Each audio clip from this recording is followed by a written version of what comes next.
Bom dia, vamos dar início a mais uma mentoria da trilha 3. Hoje a gente vai falar de funções em eventos. Vocês já... Não é um assunto totalmente estranho para vocês, né? A gente já vem falando de funções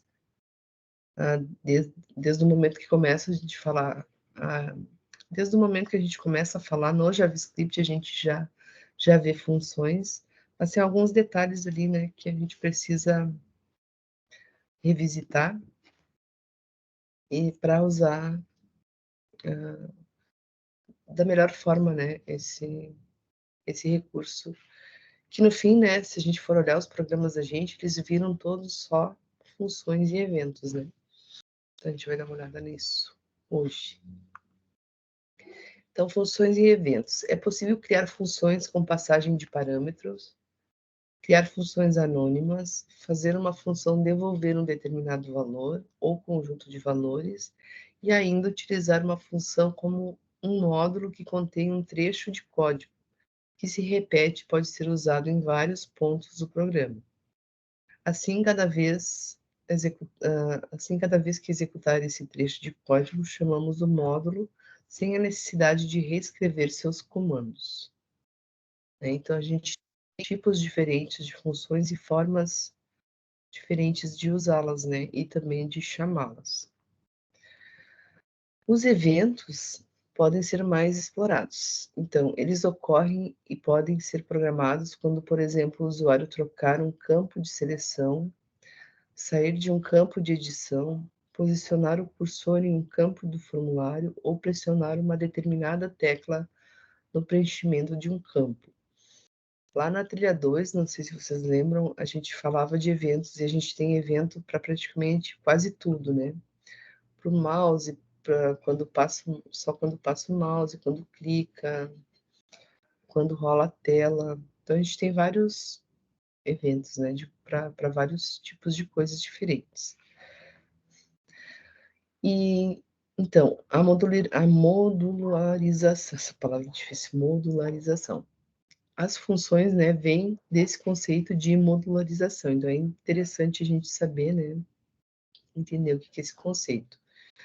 Então, os módulos servem para melhor organizar nosso código, permitir a reutilização de trechos de programas e facilitar a sua leitura e manutenção.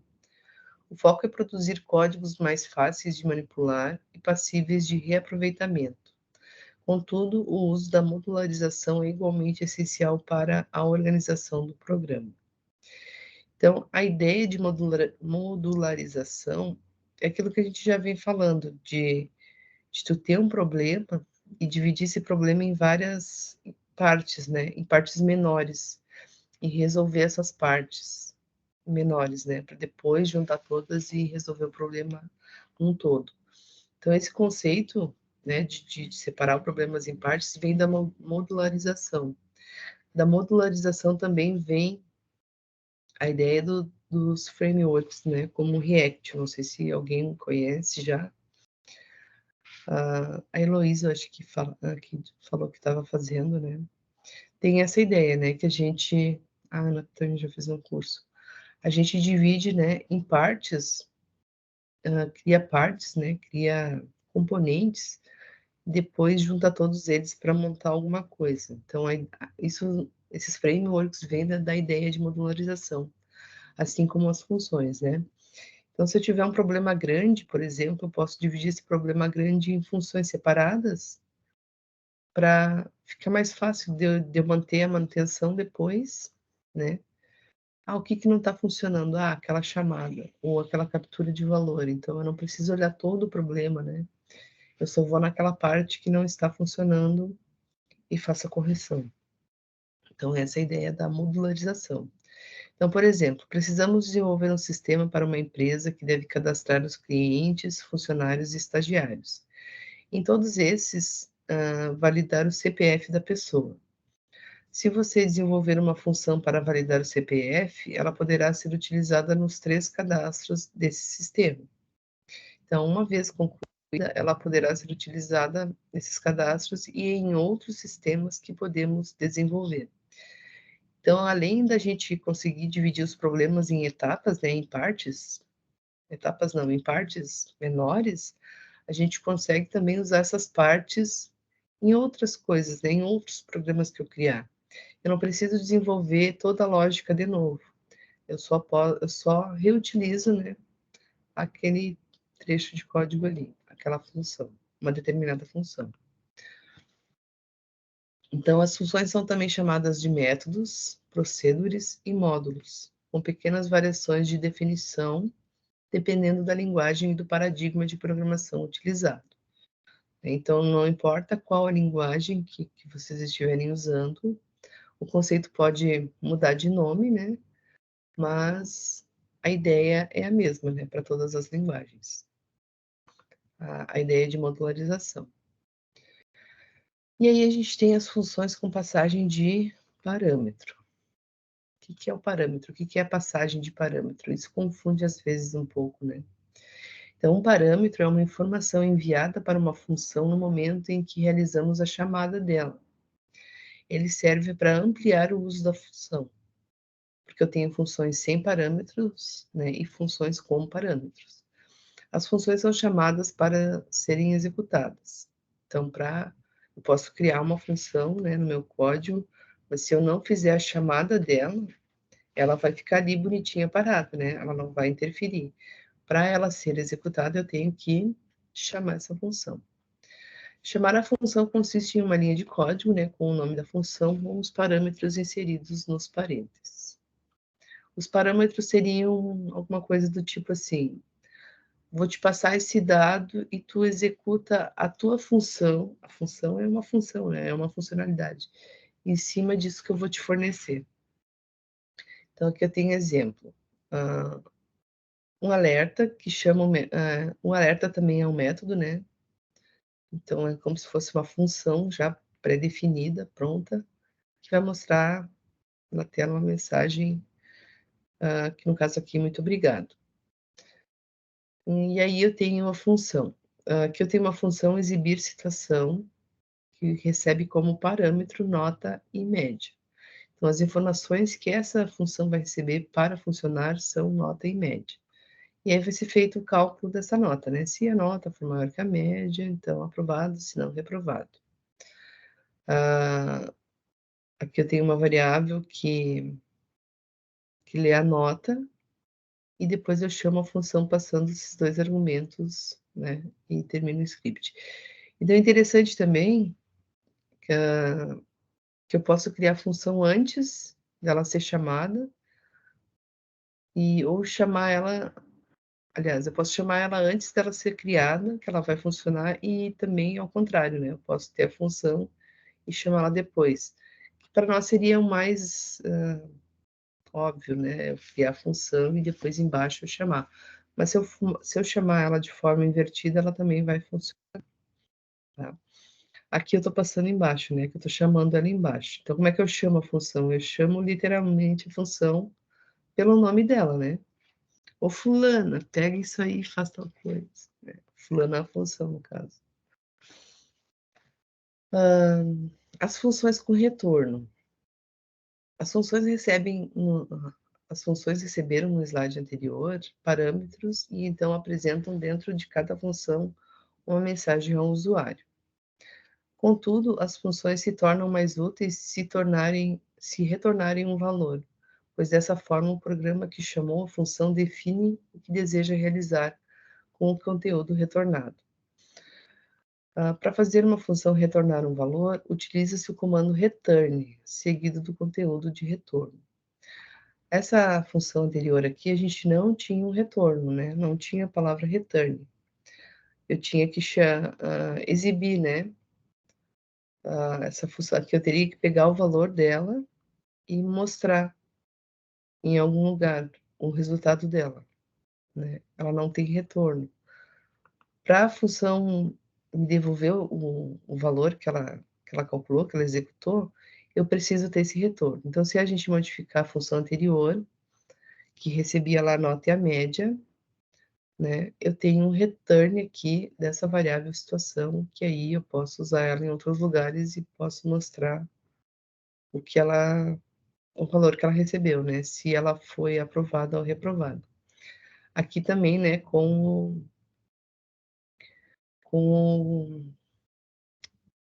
o operador ternário. Lembra no operador ternário? É como se fosse aquele if else, né? Me esqueci agora do nome do negócio. Esse if else aqui, né, esse se nota média, né, eu posso fazer dessa forma mais resumida aqui para retornar aprovado ou reprovado. Então, agora o programa principal é quem define o que fará com o resultado. Ele pode atribuir esse retorno a uma variável e, em seguida, exibi-la na página, por exemplo. Então, falando, né, de outra forma, assim, mostrando as funções com retorno de valor. Os campos, né, na verdade, da função. Porque é importante a gente saber como é o nome de cada coisa, né, para a gente saber montar direitinho. Então, a estrutura geral, né, é function, que é uma palavra reservada da linguagem. Então, toda vez que for escrito o valor function, a linguagem sabe que eu estou criando uma função. O nome da função, o parâmetro, que é a variável que vai ter o valor que eu vou passar para a função. Então, isso a gente chama de parâmetro. E o return, o retorno da informação que essa função vai me dar. E a soma de valores que é o cálculo, né, que é a lógica que eu vou desenvolver dentro de uma função. Se eu crio uma função, ela precisa ter uma lógica, né, que vai dizer o que ela vai fazer e o que ela vai retornar. Eu tenho também, as linguagens, né, a gente tem também as funções anônimas. As funções anônimas permitem definir a programação de um evento sem atribuir um nome para essa função. Apenas se utiliza a palavra reservada function em seguida do trecho do programa que queremos executar. No geral, são utilizadas para a inserção de pequenos trechos de código. Contudo, todos os recursos de programação podem ser normalmente inseridos em uma função anônima. Então, a gente também tem funções que não têm nome, né? Que é só simplesmente, a gente usa só simplesmente a palavra function. Ou seja, né, podemos dizer que as funções anônimas não dependem de nomes e são somente declaradas em variáveis. Você vai sempre chamar a função anônima pelo nome da variável que botei do variável, já que ela por si só não possui um nome. A função anônima não se difere de uma função normal do JavaScript, quando comparadas como elas funcionam, né? Como ambas funcionam. A grande questão é que nem sempre precisamos nomear uma função. Então, funções anônimas fazem muito sentido seguindo essa abordagem. Então, ao invés de eu criar toda aquela estrutura lá da anterior, né, function, o nome da função e tal, eu já posso colocar a função diretamente numa variável. Né? Criei esse exemplo aqui, let show function. Essa função não tem parâmetro, né? Ela só abre e fecha parênteses. Preciso colocar o abre e fecha parênteses, porque faz parte da sintaxe, e a lógica que ela vai executar. E depois eu uso, né, o nome, eu chamo ela com os parênteses também, aonde eu quiser para ela ser executada. Mesmo ela sendo anônima, né, eu preciso chamar ela para ela ser executada. Funções atribuídas para variáveis. Então, a linguagem JavaScript permite que uma função seja atribuída a uma variável. Ou seja, no lugar de se atribuir uma expressão para a variável, realizamos a atribuição de uma função. Por isso, esse formato é também conhecido como expressão de função. Né? Para chamar a função, devemos informar o nome da variável e como nos outros formatos, é possível declarar parâmetros a serem manipulados pela função. Então, aqui eu tenho uma variável chamada dobro função, que na verdade, a dobro function, que na verdade essa variável já é a própria função. Notem que a variável aqui já tem um azinho, né? Já tem um parâmetro, esse azinho aqui já é um parâmetro.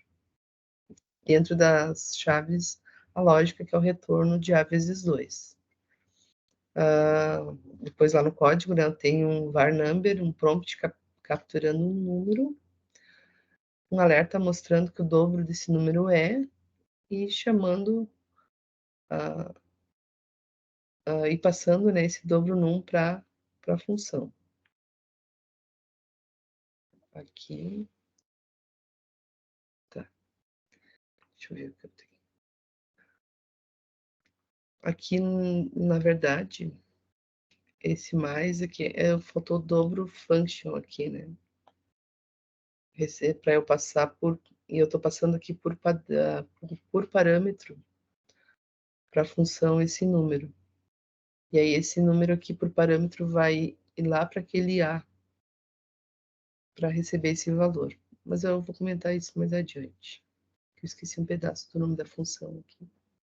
Depois, se vocês vão olhar, vocês vão estranhar. Que nem eu estranhei agora, olhando. Aí os eventos. Um evento é a ocorrência de uma ação geralmente produzida por um usuário em uma página. Clicar em um botão, selecionar um item, sair de um campo, pressionar uma tecla, passar o mouse por uma imagem, redimensionar a página, são alguns dos eventos, né, que podem ser controlados em um sistema. Adicionar programação nas páginas web associadas à ocorrência dos diversos eventos do JavaScript permite criar maior interatividade com o usuário, dando maior dinamismo à página. Então, a gente pode aproveitar, né, todos esses eventos que o JavaScript tem e criar interações e deixar a página mais interativa, né, mais legal, vamos dizer assim, mais interativa mesmo, não teria outra palavra para usar, né?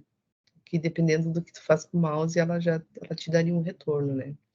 Não seria uma página estática, a gente pode deixar uma página bem dinâmica, né? Interativa.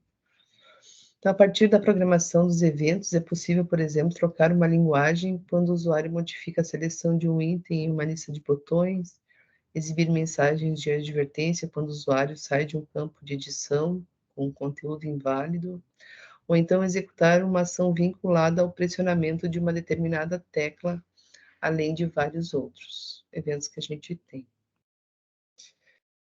A lista de eventos JavaScript passíveis de programação é bem grande, então eles podem estar relacionados com eventos de interface do usuário, load, unload, resize, evento de mouse, clique, dbclick, mouse over, eventos de teclado, keypress, keydown, keyup, ou eventos de formulário, né, que é o change, o fox e o blur.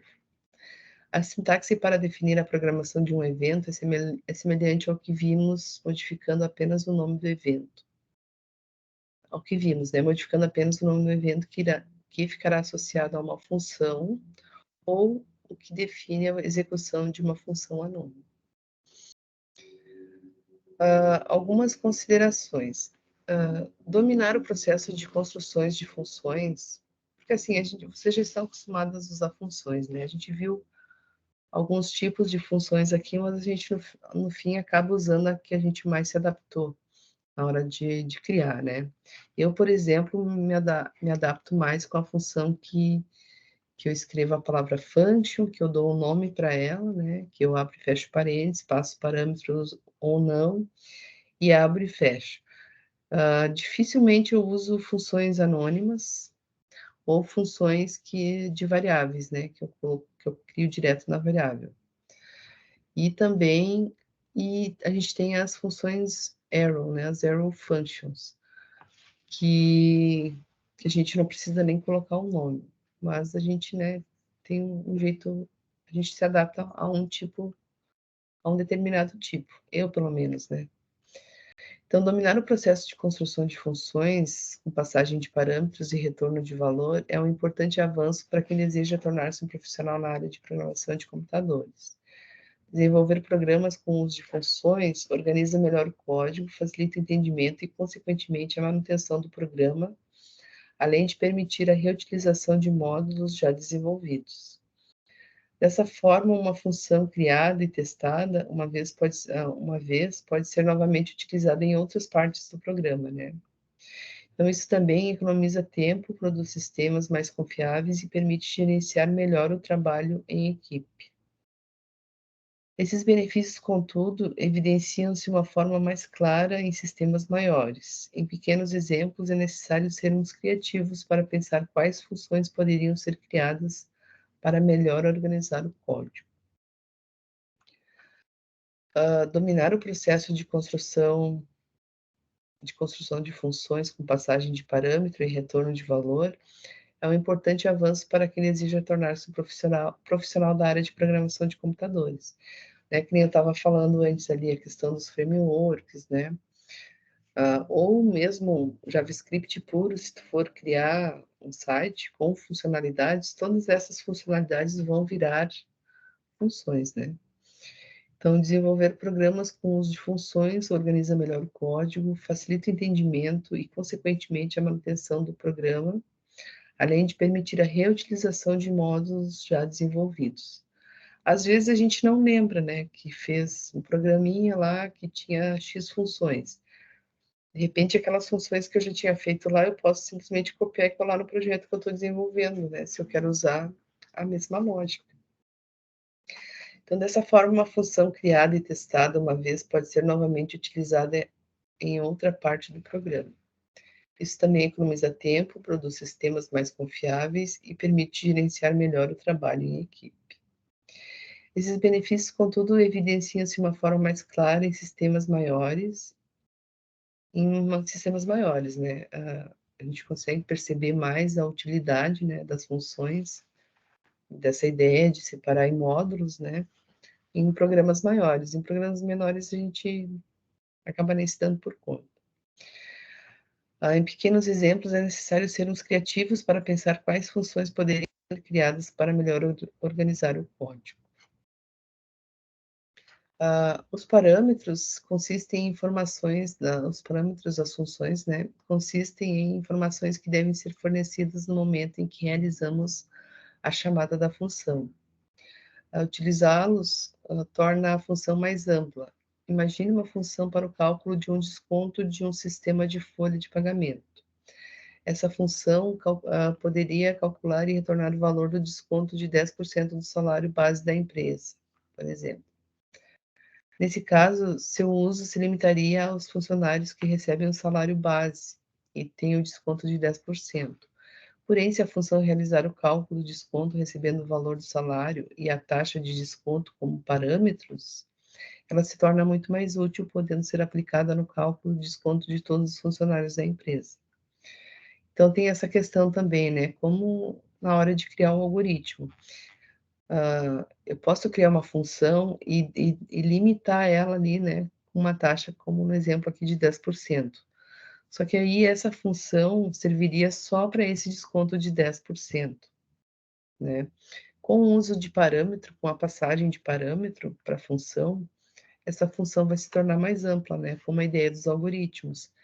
Eu posso passar qualquer valor para ela, né, dizendo para ela que ela vai ter um campo, um parâmetro que vai receber porcentagem e outra que vai receber o salário, executar o cálculo com esses valores que ela recebeu e aí sim ela servir para qualquer tipo de cálculo, né, para qualquer desconto que vocês possam querer calcular. Então, a gente também, na hora de criar a função, a gente tem que pensar nisso, né? Tem que deixar ela ampla para quaisquer valores. Já os eventos, além de serem a forma usual de acionar uma função em JavaScript, constituem um recurso capaz de oportunizar diversas formas de interação com o usuário em uma página. Antes que o usuário clique no botão confirmar compra de um site de comércio eletrônico, por exemplo, várias outras ações foram por ele realizadas. É possível acrescentar ouvintes, né, os listeners que a gente tem, para essas ações nos elementos da página e chamar funções no momento em que cada uma dessas ações ocorrer. Pode-se exibir o produto com a cor selecionada pelo cliente, quando ele trocar o item no campo, cor, ou exibir uma imagem ampliada do produto quando o usuário mover o mouse sobre a figura.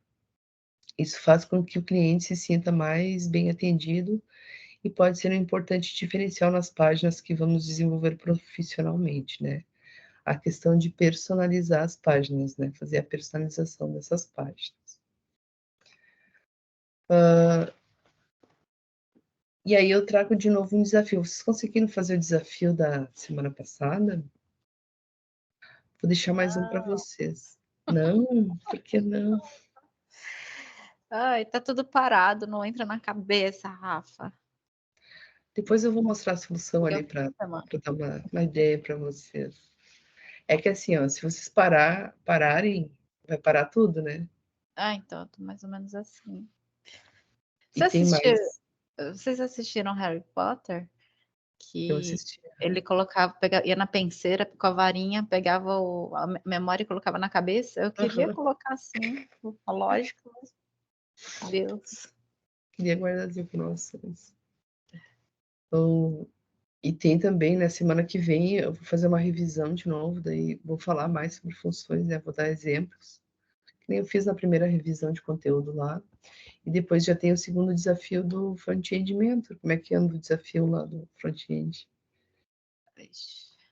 É que só vocês entram, né? Não consigo conversar com as outras meninas. Mas você tá recebendo, né? Sim, sim, estou recebendo. Sim, ativas tem bastante, 20 e poucas, eu acho, que estão entregando. Eu digo assim, de a gente bater esse papo, né? Trocar ideia, né? Agora a Paula vai dedicar a próxima semana para tudo. Mas assim, tenta assim, não, a gente não pode parar, né? Se a gente parar, é que nem bicicleta, se a gente parar, a gente cai. Tem que fazer alguma coisinha sempre ali, ou de repente estar assistindo, né, alguém fazendo alguma coisa, aqueles projetinhos, né, na internet, tem que manter o ritmo. Porque senão a gente acaba esquecendo também, né? Sim. Tem coisa que mesmo eu tendo feita, muita coisa eu esqueço. Não Esquece. Tem porque, que né, praticar. não pratica. Que nem agora eu tô fazendo outros projetos. Claro, eu também uso funções, mas não assim, dessa forma aqui, né? Nem eu tô conversando com vocês agora. Tô estudando mais a parte de back-end lá por causa da trilha 4. Então, tem coisa aqui que eu tô relembrando também, junto com vocês falando, porque não tô usando, né? E a gente acaba esquecendo. Então, ó, vamos ver. Eu vou mostrar a solução do desafio da aula passada, para de repente tu tem uma ideia e tu vê assim, nem era tão difícil, é simples e te anima a fazer. E aí eu deixei mais um, né, que é elaborar um programa que leia o nome completo de um aluno, e aí esse programa deve validar o preenchimento de um nome completo e exibir a senha inicial do aluno e qual será o sobrenome seguido pelo usuário de vogais do nome completo dele. Meio confuso, né, mas assim, o aluno vai, como está na imagem aqui, né, o aluno vai digitar o nome completo, como ali Simone Costa Martins. E aí eu vou ter um botão que vai chamar uma função que vai gerar a senha. E aí a senha vai ser Martins e 07, né? Que é o número de vogais do Martins. Se a gente contar ali, ó, M-A-R-T-I-N-S dá 7. Então o programinha vai pegar o último nome do aluno, que é o sobrenome, né? Seguido pelo número de vogais do nome completo dele. Então, não, Simone tem 6, né? Do Martins. Então, vai pegar o sobrenome e vai gerar o número de caracteres do sobrenome. Parece difícil, mas não. A gente vai separar esse probleminha em 3 etapas, que é validar o nome, obter o nome e contar vogais. Então, para fazer isso aqui, vocês vão ter 3 funçõezinhas, tá? Uma que vai receber o nome com o parâmetro e retornar verdadeiro se se o nome for completo, ou falso se o nome estiver incompleto. No caso, se a pessoa botou só um nome, né? Precisa do nome e do sobrenome. A segunda, obter o sobrenome, vai receber o nome como o sobrenome, né, como parâmetro, e retornar o último nome do aluno em letras minúsculas. Então, tem a função que a gente viu na mentoria passada lá, né, de botar letra maiúscula ou em minúsculo. E depois vai contar as vogais, vai receber um nome e retorna o número de vogais deste com 2 dígitos. E aí, na hora de mostrar, tu vai mostrar isso junto, né? Aí vocês estão pensando assim, meu Deus, mas não é difícil. Vou sair da minha tela aqui. Nem a da semana passada, vou mostrar da semana passada aqui para vocês. Eu já deixei aberto aqui para... E torcer para a gravação ficar no ar, né? Porque a outra não ficou. Então, aquele da semana passada, o desafio, né? Do palíndromo. Lembra? Tinha que verificar se a palavra era palíndromo ou não. Vocês estão vendo o VSCode? Sim, Rafa. Porque eu não vejo o chat. Então, ó, o que esse aqui vai fazer? Vamos executar antes. Verificar se uma palavra é palíndromo. Vou botar meu nome aqui e mandar verificar. Hein? Rafaela não é um palíndromo. Aí, ônibus, eu acho que é, né? Ônibus. Também não é um palíndromo. Não dá... Ah, não. Tem que... Palíndromo é a gente tem que ler de trás para frente. É a mesma coisa. Ana, isso. Boa.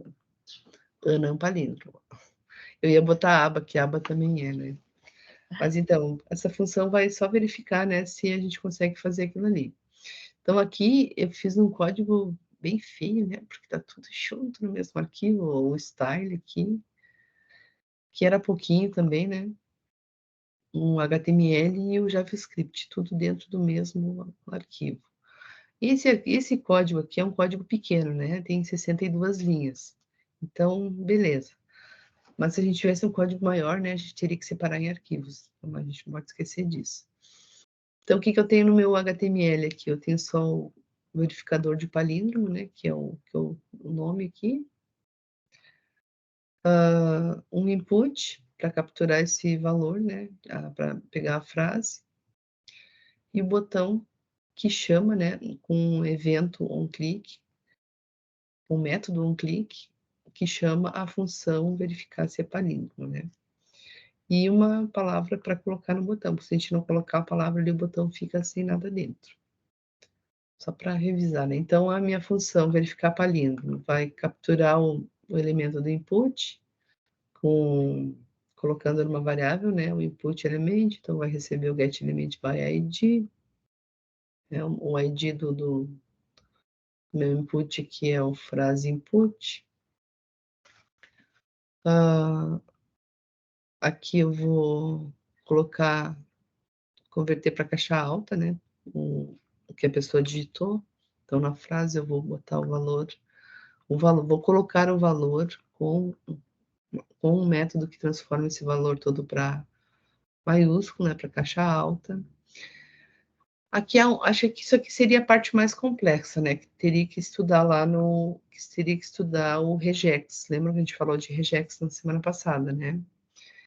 Que são funçõezinhas que já tem uma lógica pronta. No caso dessa aqui, ela remove os espaços em branco. Né? Então, o que esse replace faria nesse regex aqui? Verificaria toda a string, né?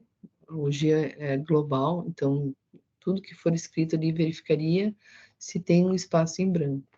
Mas que nem eu falei para vocês, o regex daria uma trilha inteira, né, de estudo. Tem bastante conteúdo lá para estudar.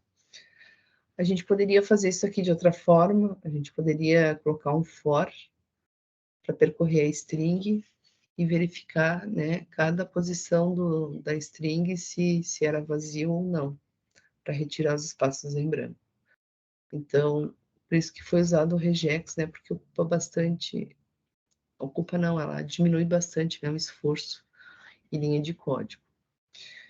Depois aqui nessa outra variável, estou invertendo a frase.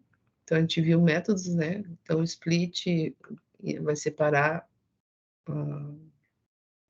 a frase em pedacinhos, o reverse vai inverter e o join vai juntar tudo depois de novo. Então, inverte e junta a frase. Então, posso usar, né, vários métodos juntos, fazer a combinação deles.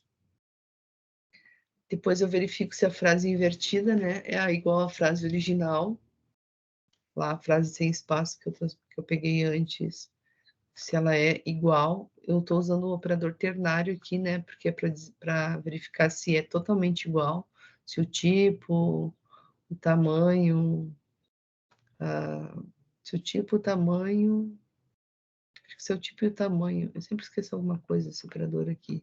Mas se é totalmente igual, né? Se o conteúdo dessa variável é totalmente igual a essa aqui.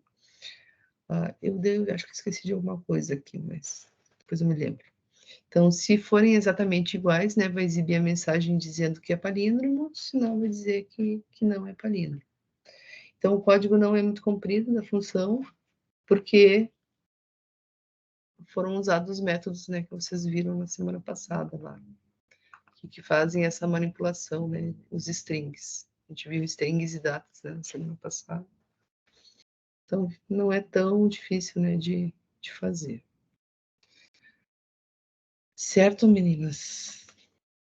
Então, o desafio de hoje também vai ser simples, né? Não vai ser uma coisa, vai ser aquelas 3 funções ali. Se vocês pararem para pensar, vocês conseguem fazer. Olhem os métodos também que a gente já viu, né? Observem os métodos ali. Vocês Tá conseguem. joia, Rafinha. Obrigada. Tá bom, gurias? Então, hoje foi pouco assunto, né? Só para relembrar funções ali, algumas coisas das funções. Até porque a gente já vem falando, né? A gente fala um pouquinho na trilha 1, a gente fala um pouquinho na trilha 2. E aí a gente fala de novo na trilha 3, porque as funções é uma parte bem importante da lógica de programação, né?